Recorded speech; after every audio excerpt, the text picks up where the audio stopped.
Hi, I'm Bill, And I'm Sherry. and this is another BS production. And today we are talking about facilitating effective meetings. Which is one of my favorite subjects. Who cares? I care. And I think you need to look at your mindset around meetings because if you liked them as much as I did, your mindset would be meetings are awesome and I can't wait to go. Instead of, That's an hour of my life I'll never get back. right. And we don't want that ever. So Ever. let's talk about how to set up your meetings so nobody will ever think that. And that won't be your mindset. So you need to have a clear objective. If you don't have time to write a clear objective for your meeting, then you don't have time for a meeting. If you cannot decide and be very succinct about what you want to talk about, what you want to cover in your meeting, then chances are you're going to waste a lot of people's time. So don't. What if I just want to get everybody together and check in and see how they're doing?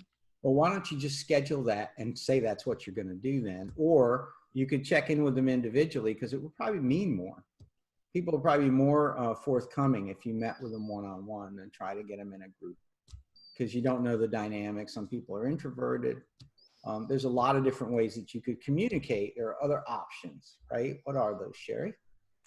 Well, you could send someone an email, or like Bill likes, I could send you a postcard, or I could create a video of myself and send it out if I really wanted to communicate a message and I thought that I would have, a lot of visual effects and I really wanted people to know how excited I was. Or I could send a group voicemail and send everybody a voicemail so they could hear my voice.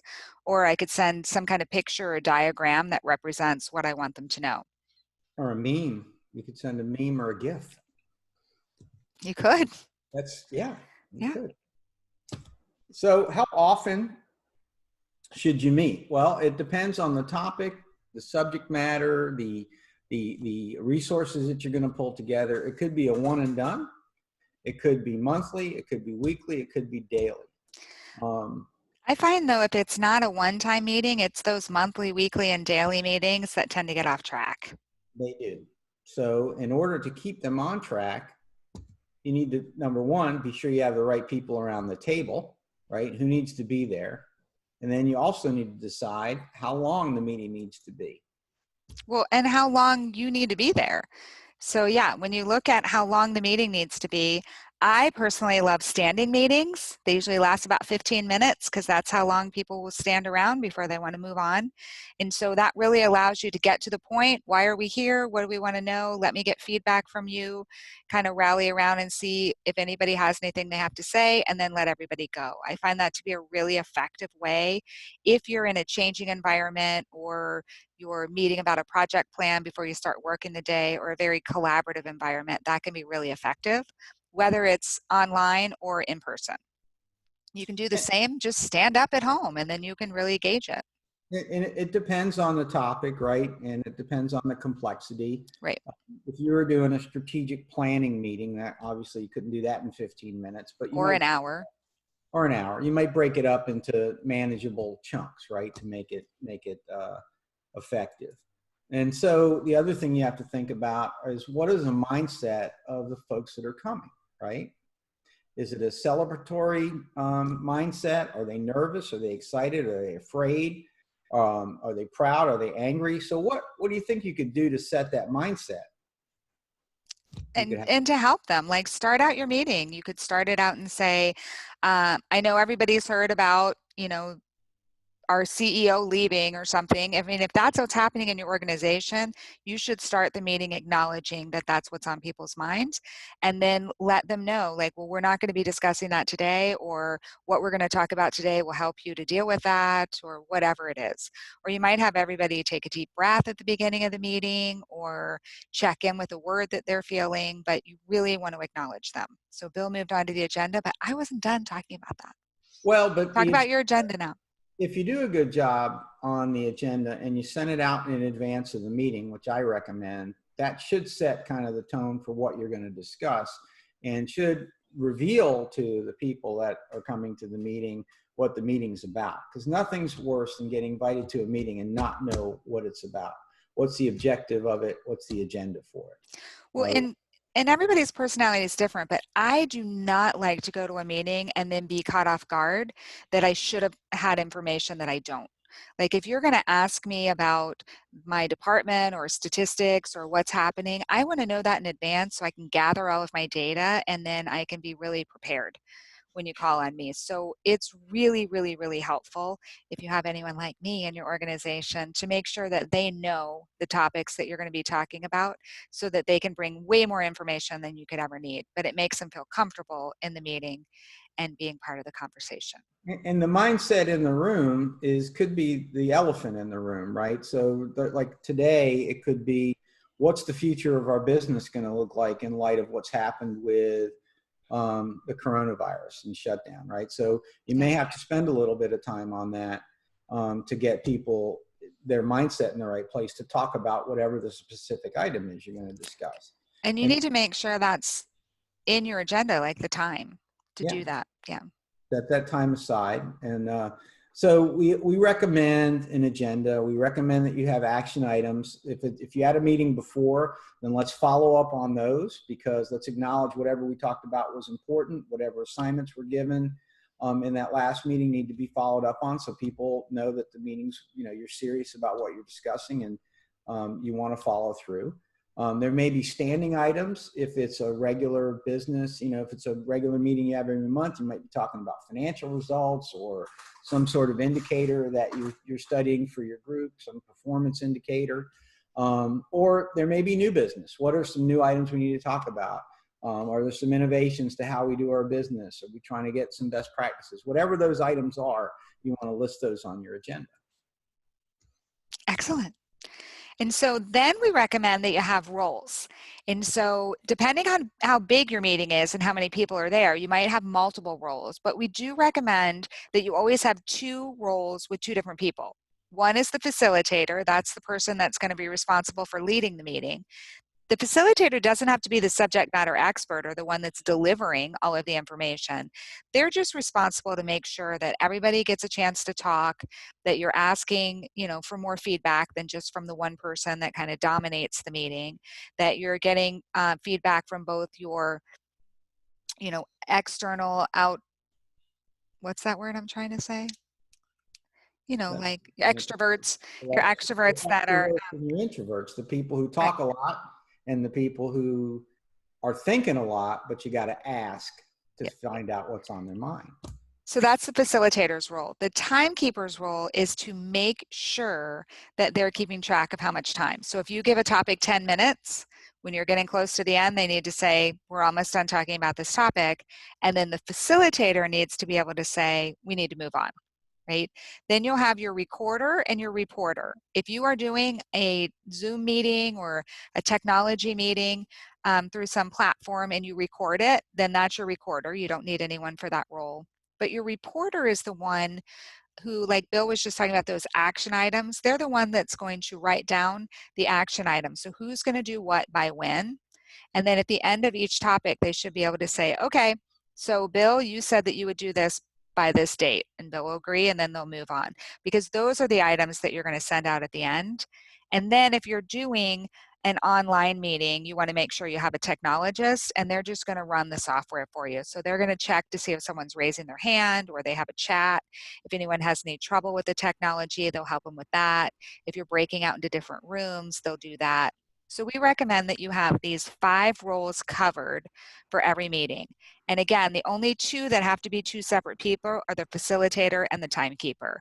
And if anybody's running over time, they need to stop and say, this is great discussion. What could we table on the agenda for our next meeting? Or maybe this is a great discussion. We should have a separate meeting on this. You have anything you want to add on that? No, ma'am.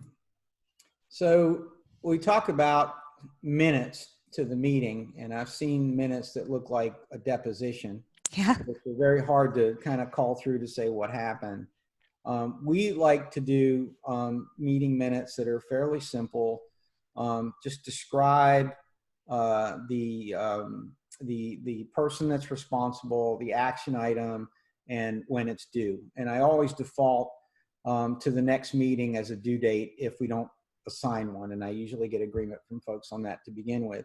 Usually what you want to report from a meeting are either action items that need to be accomplished, that are assigned, decisions that were made that need to be communicated, or other information that needs to be passed on, right? Those are usually the three things that I would track as a result of a meeting to say, when it's over, was there any information that was passed on that it needs to be disseminated? And then who's going to do that and by when? And it could be up to each individual participant to do it. Is there any action that needs to be taken? And was that assigned to a specific person? And when's that need to be done by? And did we make a decision? And what was that decision? Let's memorialize it so we know who made it, when we made it. And then again, back to the information doesn't need to be communicated. And I learned that process from Bill. And I actually had someone say to me, I don't like to go to meetings with you. And I was like, why? And they said, because at the beginning of the meeting, you always ask if everybody did everything they said they would do. And it makes people uncomfortable when they didn't do it. And I thought, oh, it's working. We want people to be uncomfortable if they're not doing it, right? That was the objective of the meeting. And so if you do that a couple of times, then what happens before you have a meeting? People get prepared. Right. They make sure that they've checked it off the list because they know you're going to ask. Yep. So we like favorite agreements. Yep. And we have some ideas for you about agreements you could have among your team members. We talked about before about starting on time, finishing on time. Review the objective of the meeting. At the beginning of the meeting, you could review the team agreements that you came up with at the beginning of every meeting to remind everybody. Some agreement examples would be, one person talks at a time. There aren't any side conversations, and maybe turn off your cell phone. It could be, we're going to have a parking lot. So if somebody has a good idea, but it's not on topic, we're going to set that aside.